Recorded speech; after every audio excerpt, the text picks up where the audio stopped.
Sunil Gavaskar recently came out and said that essentially the Indian team is the Indian team. And these other players, despite how good they might have been or how many times they might have traveled to India, have no say over the Indian team at all. Essentially, two of the people he was probably talking about are Brad Haddon, who's got his own podcast, and so he's always asked questions about many different cricket teams, and AB de Villiers, who has his own YouTube page and does many of the same sorts of things. A lot of people have discussed Gavaskar's comments quite a bit because it's an interesting thing to say. An international cricket team doesn't just belong to that group of people from that country. It's international cricket. These things usually go beyond borders.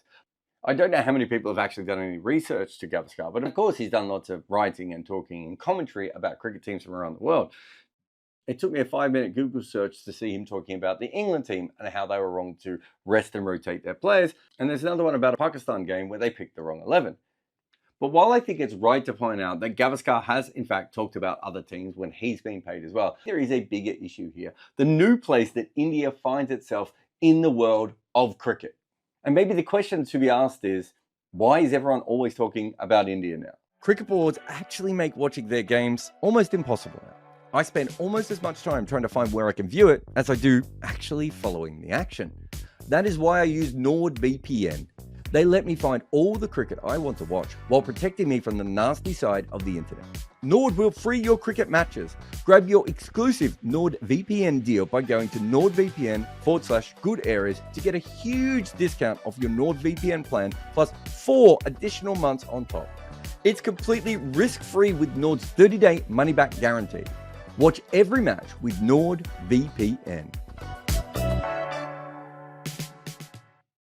If you've followed cricket since, let's say, the 90s, and you're not from India specifically, you'll know that it wasn't really all that easy to get the news out of India. That isn't limited to India, of course. That's kind of most countries.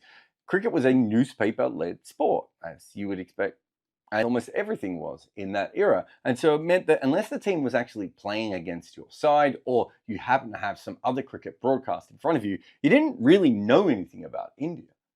That meant that very few people in the cricket world had an opinion about the Indian cricket team or the New Zealand cricket team or the South African cricket team or any cricket teams, right? Unless they were playing in front of you, you didn't have that much information to go on. And what was available, of course, was about star players, maybe the best 3 or 4 players, or you'd had a basic understanding of what that team had done, maybe at the last World Cup or the last time they played your side. And crucially, what you didn't have was any information on the 16th best player in the team.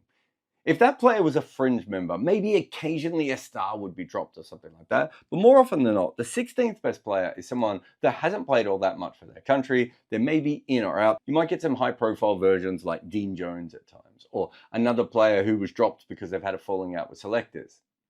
But generally, most cricket fans in the world wouldn't be able to name 16 players from a nation back in those days, just because we didn't get access to that. Now, we're talking about the 80s and 90s. When Gavaskar was playing in the 60s, 70s, and 80s, no one had any idea. No one would have even thought about the 16th best player in a squad. So you wouldn't get any news about this player, and you probably wouldn't form any opinions on them either, right? Because there's no reason to. They didn't really exist in front of you. But if it was any team, it was probably going to be England, because they were at the center of everything. And because of the way that newspapers worked, specifically because of the way that England sort of made them work, it meant that through agency and wire copy, people knew a lot more about the England side than anywhere else. But India were a minor country. When it came to news and headlines from the world of cricket, India weren't going to make very many unless they won a 1983 World Cup or, won a test series somewhere or played a great match or whatever. They weren't in the general conversation though. So how much of that has changed with the simple fact that we now have an IPL? There's many different reasons why we talk about the IPL so much, but let's just start with the most obvious. It is the best T20 competition in the world. I mean, you could also write the biggest, right? It's always going to take up more energy than anything. And even if you don't watch it because it's the biggest competition in the world, chances are it'll be your second competition. As in, if you're a cricket fan from another country, you might support your local league first, but because most nations will have players or coaches involved in the IPL, it sort of becomes the second competition. But there's also another major reason why beyond these two, everyone watches the IPL. It has a window. I mean, it doesn't actually have a window, technically. It kind of flirts with having a window without ever fully developing one. But during that time of year, there actually isn't all that much else to do. If you are watching cricket as a fan, if you're working on cricket in the media, you're kind of drawn back to the IPL, even if it's not completely on your radar, even if it's not, your second favorite competition, you might still be watching it or following it just because it is on and most of the world's best players are there, right? It has a de facto window, which means that so many of the world's cricket fans and media are just going to be following it, even if they're doing it passively. Because if you do have this hole in the calendar, but you've also got cricket content, and let's say you have a podcast or YouTube or website, or social media, whatever that may be, and you're still making it, it means that you're going to have to make some content on the IPL, or at the very least, you're going to have to be conscious of what is happening there. And of course, I know about this because I work in cricket media and I run good areas, right? We have podcasts and YouTube and websites, and we're on Instagram and TikTok and all these different places. If you took out our IPL coverage, it wouldn't actually change how much money we make. We'd make probably roughly the same amount. We've never actually got a major sponsor for any of that content. But we would also have to work out what to do with a 2-month period. Now, for me, it's fine. I've been covering the IPL since its first year. I enjoy watching it, and it's the one T20 league that even if I'm not working on it that year, I at least know roughly what is going on. But let's not be silly and say that everyone cares about it. Not everyone in the cricket media ecosystem always cares about the series they're covering. I've been paid to commentate on West Indies, England at time, which I didn't have all that much interest in, but it was worth me doing financially, and so I did the best job possible. That's what professionals do. And if you're running any sort of cricket content company, then of course, during the IPL, you're probably going to have to watch it or pay attention to it. But I think there's something else here that's just as interesting that's also worth talking about. LeBron James. I'm a basketball fan and I consume so much content. Literally pods, YouTube, website, social media, whatever it may be. I find the content creators I like and I follow them. So it's obvious when some of these organizations pivot their articles or their headlines or their stories around LeBron James. Recently, there was something about a haircut. I didn't even look into it all that much, but I feel like I know a lot about LeBron James and a lot about his son and a lot about his other son. I just know an awful lot about LeBron James that I don't necessarily know about Steph Curry. That is really how the basketball algorithm works. If you put LeBron James into a story, more people are going to click on it, and so it helps you. That's unfortunately how all modern life works. So many people find success just by covering LeBron James as many times as possible. There's no Indian cricket fan who needs to be told about this, because if you replaced LeBron James's name with Virat Kohli, it's exactly the same. There are so many cricket aggregator sites who just seem to exist because 1 in every 8 articles are about Virat Kohli. So it is much easier to make content about something that people are already searching for. And the other way of doing it, of course, is that sort of clickbait headline. Places like Wisdom never seem to know the names of any of these cricketers until you click on their link. Again, both of these things are largely algorithmic. It is much harder to go out and find a really great story that people are still going to engage with during the IPL. Modern media is almost always going for the easiest option. How can we get as many eyeballs as possible without spending any money? So while the IPL is on, it is much easier to cover the IPL, even if they don't do it particularly well, than it would be to go out and find stories from outside the IPL. So even when they're not covering it, they're still covering it. And through all this, doesn't matter if you're talking about the world's biggest franchise league or you're just talking about the Indian national team, it is the thing that moves the algorithm the most. So those are the articles and those are the comments that we're going to see from people. But because of that algorithm, the way the cricket content currently works is whatever the story is generally what organizations are going to cover, rather than perhaps the more idealistic model of journalism that people would go out and cover their own stories. So cricket content has fit into this global game, which means that it doesn't really matter what team you're talking about. You're more likely to be talking about an algorithmic situation that will get people onto your content. And a lot of that, again, is to do with the internet. Once the internet explodes, suddenly we do know a lot more information about cricket teams around the world. Cricinfo is literally born before the worldwide internet. That's how old that website is. And it existed for 2 major reasons. One, for fans to know what was going on in their teams, but they were in America. And then the secondary one, because people wanted to know about the global game and not just their side. They could talk to their uncle about what was going on in their team. What about all the other sides around the world? Fans started demanding more information about other sides. They didn't want lazily written newspaper articles that had no broader context. They wanted completely the opposite of that. They wanted to know as much as possible about the entire sport of cricket, because they could now see lots of these games on TV. They could look up all the scorecards on Cricinfo, and social media was giving them other bits of information as well. So in 2007, I start up a blog and it becomes massive.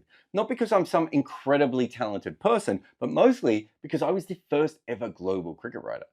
Who the teams were didn't matter to me. As long as I could see them or understand the stories or try and interpret what was going on through a larger context, I could write about these things. That led to me working with Cricinfo, which kind of brought all of that together. By 2010, 2011, this was a truly global sport where you could follow any team you wanted, and you actually started to see some fans picking teams that weren't their own, which in the old days was really hard to do just because you didn't get any information. But if you love South African cricket, suddenly you could find out everything about it because of the internet. But from that moment forward, the biggest story of the day, it doesn't matter what nation it comes from. It doesn't even matter if it's men's or women's cricket or international cricket or franchise cricket, right? Whatever the biggest story is that day is going to get the most attention. The algorithm is going to kick that in, and people from all around the world are going to cover this. When 1 billion people come from one place, that's going to affect the algorithm quite a bit. And so anytime there is a story that's even roughly involving the Indian cricket team, so many people within cricket content are going to talk about it. I mean, this article is one of those, right? If Kumar Sangakkara had said the exact same thing, the chances are I wouldn't have even heard it. And that's just because it wouldn't have made news, right? But because it's Sunil Gavaskar in India, it's suddenly flooding me. And of course, as a writer, once I see so much information about one topic, I'm like, oh, I've got something I want to say about this. So the algorithm, the billion fans, means that we're more likely to see this news, which means we're more likely to comment on this story than we would be if Kumar Sangakkara said the exact same thing in Sri Lanka. And let me take it back to basketball for a moment. I'm a pretty big fan of basketball. In fact, a few minutes ago, I was watching Serbia play Latvia. So it's not just the NBA that interests me. But if the Olympic squads were being announced at the moment, I probably wouldn't know who the 15th best Serbian player is. Even the French team, which I follow quite a bit, I wouldn't really know who their 15th best player or their 16th best player should be. So I don't think I'd have strong views on whether someone was in the squad or outside the squad. But when it comes to the USA men's team, I have very, very strong views about who should be in the squad and who shouldn't be. Their last member is incredibly important to me. And it's not because I love the USA team more than I love the Serbian team or the French team. I'm a huge fan of the team from France. But it's because of the information. I get so much information about the USA basketball team that suddenly the backup center is the most important thing in my life for a little while. And why is that the case? Because USA basketball is essentially the NBA, which is very similar to the IPL. And so I get so much information about the American teams because I'm watching the NBA. I just don't get as much information about the European players, the South American players, the Asian players, and everything else. So it's not that I wouldn't have an opinion, it's just that I can't form one. And if you're making basketball content and there's an incredibly contentious decision with one of the other squads, you might write one article on it. You're probably going to write 10 articles on the USA men's team anyway, whether there is a contentious decision or not, because again, that is how the algorithm works. And so, over and over again, whether they're controversial or even not controversial, this new India team ends up being the thing that everyone talks about. So you suddenly end up with a player like Shreyas Iyer, who people like Brad Haddon and AB de Villiers and many others around the world have strong opinions on. Why do they have those opinions? Because of everything we just talked about. They're all dragged back into this. We've all watched Shreyas Iyer a lot of times. Anyone who's ever worked in cricket will have probably seen Shreyas Iyer play more IPL games than they will have for India. That was not how cricket used to be. This new India landscape is completely unlike anything that we have ever seen before. Sometimes in the 90s, you'd get a player like Matt Hayden who was making lots of runs who wouldn't get picked for Australia, and people would raise an eyebrow. But they hadn't been watching him make runs for Queensland because no one does. Everyone has been watching Shreyas Iyer. And so it turns out that everyone is going to have opinions. And those opinions are all going to end up in cricket content and algorithmically are far more likely to get picked up because it's about Shreyas Iyer and the new India team than they would be if they're about a minor side. That is just how the machine works. But obviously it never used to. And Sunil Gavaskar is not a young person. He's been around cricket for a long time. He knows what it was like for India to be ignored by other nations. He knows what it was like for India to be talked down about. And he knows what it was like for India just not to be a major part of the cricket conversation. And now they are. And he's sitting there going, no, none of you had any interest in this before, and now you're talking about it.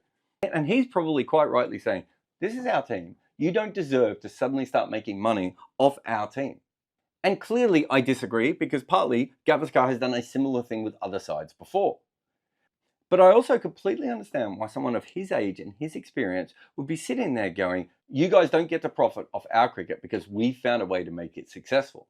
This is a man who fought for every single run and it really mattered to him. Now he's seeing random cricket content from outsiders about the 16th best player in the country and, how that fits into the Indian cricket team. His Indian cricket team.